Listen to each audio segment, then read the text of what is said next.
Picture this.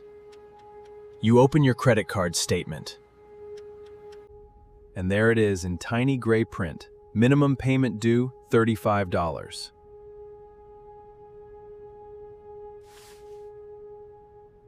You breathe a sigh of relief. $35. That's nothing. Sometimes a little more when you're feeling responsible. And then one day, out of morbid curiosity, you run the math on how long it'll take to pay off that $4,000 balance. The number that comes back doesn't seem real. 19 years. And you will have paid over $9,000 in interest alone. $1,000 purchase. You didn't buy a couch. You bought it again, twice, in pure interest, for something you don't even own. This isn't an accident. This isn't bad luck or bad math on your part. This is a system engineered, tested, and optimized by some of the smartest quantitative minds in the financial industry to keep you paying just enough to stay trapped and never enough to get free. My name is Bobby, and I spend way too much time thinking about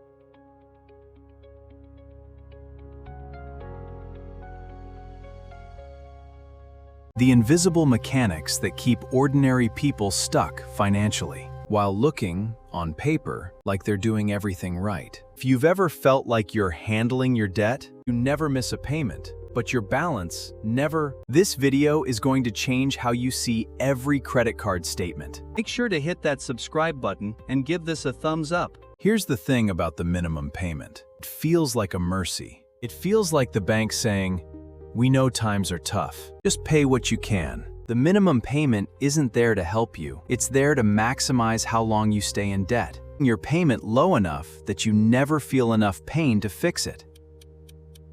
It's a number engineered by actuaries, and its entire purpose is to walk the finest possible line between low enough that you keep paying without panicking. That the bank technically isn't accused of predatory lending. That's not a conspiracy theory. That's literally documented.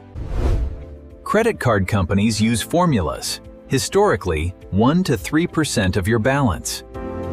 Specifically because industry research showed that number kept people in revolving debt the longest, while minimizing default rates. In the mid-2000s, US regulators forced credit card companies to raise minimum payments. Because the old ones were so low, people paid interest forever without principal. Let that sink in. These payments are mathematically designed to never end, and the industry's response was to raise the minimum slightly. Not because it was right, but because regulators made them. Let's do the actual math, because I want you to see how this trap operates. Say you have a $5,000 balance on a card with a 22% APR. Your minimum payment is 2% of the balance, so $100. You pay that $100 diligently every single month. Of that $100, roughly $91 goes straight to interest in month 1. Only $9 actually reduces your principal. You paid $100, and your balance basically didn't move. As your balance ticks down, your minimum payment shrinks too, which sounds nice, except it stretches the timeline out longer and longer. This is not linear. This is not a simple countdown. This is a decaying, compounding spiral, keeps receding. You're looking at over 25 years. And somewhere north of 7,000 interest. More than the original balance itself, long since forgotten. And here's where it gets worse, because most people don't have one card to this card. They have 3, sometimes 5, each with its own minimum payment, each engineered the exact same way. So now you're managing 5 simultaneous slow bleeds, each one quietly draining you, while total minimums feel like a second rent payment. You look at your bank account and think, I'm paying $400 a month. I must be making progress. Then where is my money actually going? You're not paying down debt. You're renting your own past purchases indefinitely. Now, you might be thinking, Bobby, this is common knowledge. Bobby, this is common knowledge. Everyone knows minimum payments are bad. And sure, people nod along, but here's the part nobody actually internalizes. The trap isn't just the math. the psychology built on top of the math. Behavioral economists have studied this extensively. And there's a documented phenomenon where seeing minimum payment anchors people's behavior. Even people who could easily afford to pay more gravitate toward the minimum number, simply because it's presented to them as the reference point. It says minimum, framed neutrally, like it's just information. But that number is doing enormous psychological work. This is what's acceptable, even when it's calibrated to be the least acceptable option for you and the most profitable option for them. And it doesn't stop there. Card companies added minimum payment warnings. Minimum payments will take X years, but by adding just $50, you could pay it off much faster versus paying this larger debt-free in 3 years. Consumer protection laws force these disclosures to exist. Except studies show these barely move behavior, because by the time someone is deep in revolving debt, their monthly budget is already stretched. The information doesn't create the extra $200 a month sitting around to fix it. It just adds guilt on top of a trap they're already locked into. Knowing you're drowning doesn't teach you how to swim. Let's talk about why the trap is designed this way. Because understanding the incentive structure is key to escaping it. A credit card company doesn't make money when you pay off your balance in full. If you're a transactor, someone who pays in full every cycle, You are, from the bank's perspective, almost worthless. The real profit center is what the industry calls revolvers. People who carry a balance month to month. Revolvers generate the interest income that makes credit cards one of the most profitable products. In all of consumer banking, with yields that can exceed 20, sometimes 25%. there is no other legal lending product that generates returns like that with so little risk. Because the debt is backed by your entire financial reputation, your ongoing need to use money in the modern economy.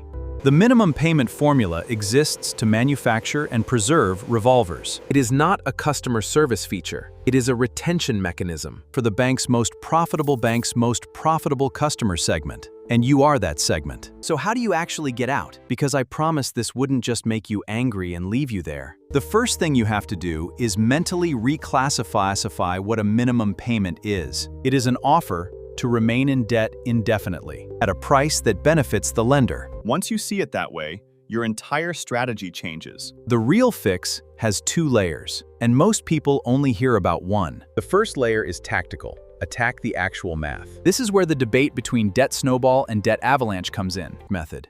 Paying extra toward the highest interest rate debt first is mathematically optimal. It saves you the most money, full stop, no debate. But the snowball method, paying extra toward your smallest balance first, regardless of interest rate, exists for a reason that has nothing to do with math. Everything to do with psychology.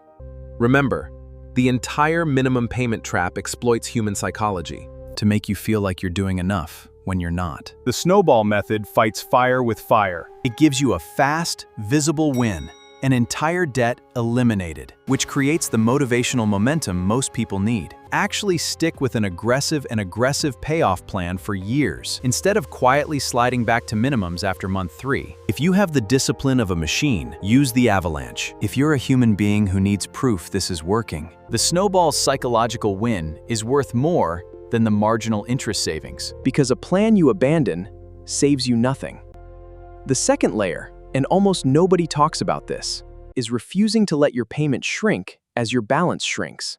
Remember, the trap is built on minimum payments run payments recalculating downward. as your balance goes down, which stretches the timeline. So you do the opposite. You lock in your payment amount. You commit to paying $100 every month. Regardless of what the statement says, the new minimum is until the balance hits 0. This single behavioral override breaks the core mechanism of the trap. Instead of a decaying payment against a decaying balance, which is a formula specifically designed to take decades, you create a fixed payment against a decaying balance, which collapses the timeline dramatically, often cutting a 20-year payoff down to 3 and cutting a 20-year payoff down to 3 or 4 years, without you finding a single extra dollar of new income. You're not paying more than you were already capable of paying. You're just refusing to let the bank quietly lower the bar on you, And it is what prevents you from ending up back here. in 5 years. You have to understand the root cause. Usually traces back to the same thing. No emergency fund. When the car breaks down, nothing in savings.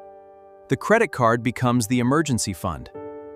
And the emergency fund charges 22% interest. So while you're aggressively paying down debt using the locked payment method, you also need a small, ugly, unglamorous cushion. Even just $500 to $1,000, sitting untouched in a separate account. Specifically so the next unexpected expense doesn't get shoved back onto the card you're trying to kill. You're just walking laps around it.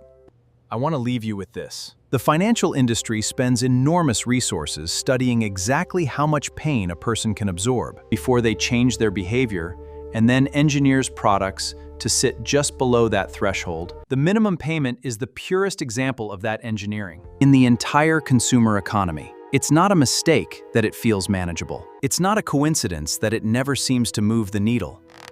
It was built that way, refined that way. Specifically so you would keep paying without ever quite fixing the problem. But now that you can see the mechanism, you're no longer playing their game by their rules. You lock the payment. You build the tiny buffer. You pick avalanche or snowball based on whether you're a robot or a human. You stop letting a number on a statement quietly decide How many years of your life this debt gets to own? the trap only works while it's invisible. You just made it visible.